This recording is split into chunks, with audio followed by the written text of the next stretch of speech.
Greetings everyone, this is Mr. Mull and this is part C in my Nomenclature Rules series. Today we're going to talk about turning the formula into a name for a ionic and molecular compound. So let's go ahead and get started here today. So once I have a metal or NH4 as my starting point, I know that if it starts with a metal or NH4 that we are talking about ionic compounds. The other part is going to be the non-metal. So we're going to go ahead and talk about how to name these types of compounds first. When naming an ionic compound, the first thing we need to do is we need to write the cation, and the cation name will correspond to whatever is first. The ionic compound has two parts, the cation and the anion, and we're going to name them in order. The cation will either be the metal's name, or it will be ammonium, depending upon which one you have. And then the other information that you need to know is that Roman numerals are going to be needed for divalent, or what's also known as multivalent metals. And you'll know you need to look for multivalent metal because the metal will be from the inner periodic table, one of those transition elements, and you can use your reference sheet to figure out what are the possibilities for the charge. So the Roman numerals are needed for those inner periodic table elements only, and they represent the charge. After we've named the cation, we're going to name the anion, and this is always going to be what's written second, the second piece of the ionic compound. If it's a nonmetal, we're just going to change the ending of the nonmetal to IDE, and if it's a polyatomic ion, we're just going to find it on our sheet. And a clue that it's a polyatomic ion is there will be more than two capital letters found in it. So for the first example I want to do, we have this compound NH4ClO4. And I look at the starting, and it starts with NH4. So if it starts with a metal or NH4, I know that it's going to be an ionic compound. So I'm going to name the cation, the first piece, and this is ammonium. I'm just going to ammonium.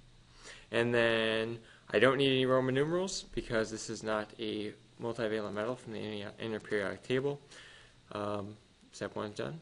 Step 2, name the anion. So I look at this piece here and I see ClO4. So I see more than two capital letters. I'm pulling out my polyatomic ion sheet and I go through that whole thing, and the closest I have on my sheet is ClO3, which is chlor8. So I notice that this has one more oxygen. If we look back to those trends that we learned about, one more oxygen than 8, we can add a per in the beginning. So this makes us ammonium per chlor8, the other extreme is ClO1 or ClO, and that'd be hypochlorite. So look back at those patterns that we talked about. Ammonium perchlorate. We've named the cation, we've named the anion, we are done. Let's do another example. Fe3N2. So I look at the first part, the cation, and we need to name this.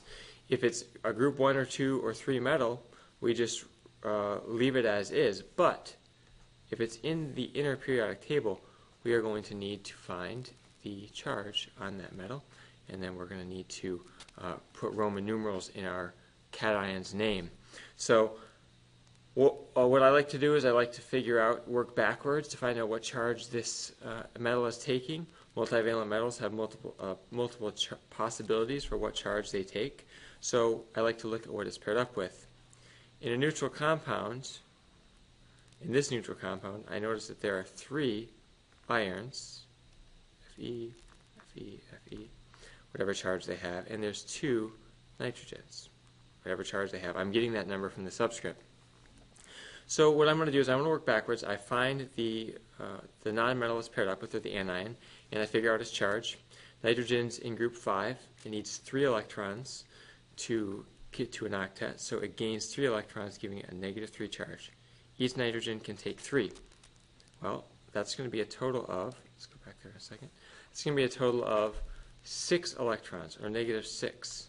So some simple math, what charge has to be on each one of these ions in order to balance out and make a neutral compound? Well, the answer is they must each be +2. So that's the only way we're going to get a neutral compound. So that means that iron in this compound each one has given up 2 electrons to form this neutral compound.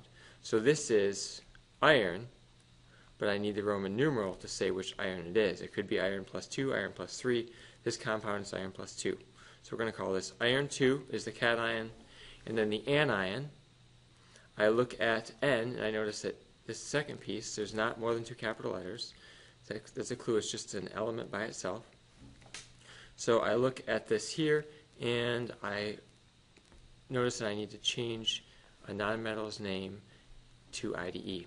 So this metal is nitrogen, and we're going to change the ending. Nitrogen is one of those weird ones that we just take out that ogen stuff, and we're just going to call this nitride. We're going to change the ending. That ogen, nitrogen, that ogen gets kicked out, and we replace it with ide.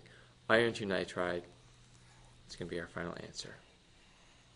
And then IDE is most likely just a regular old nonmetal, except for a couple exceptions. Okay, so this is how we are going to name ionic compounds, and I hope that this was how to write the formulas for write the name for ionic compounds, and I hope that this was helpful.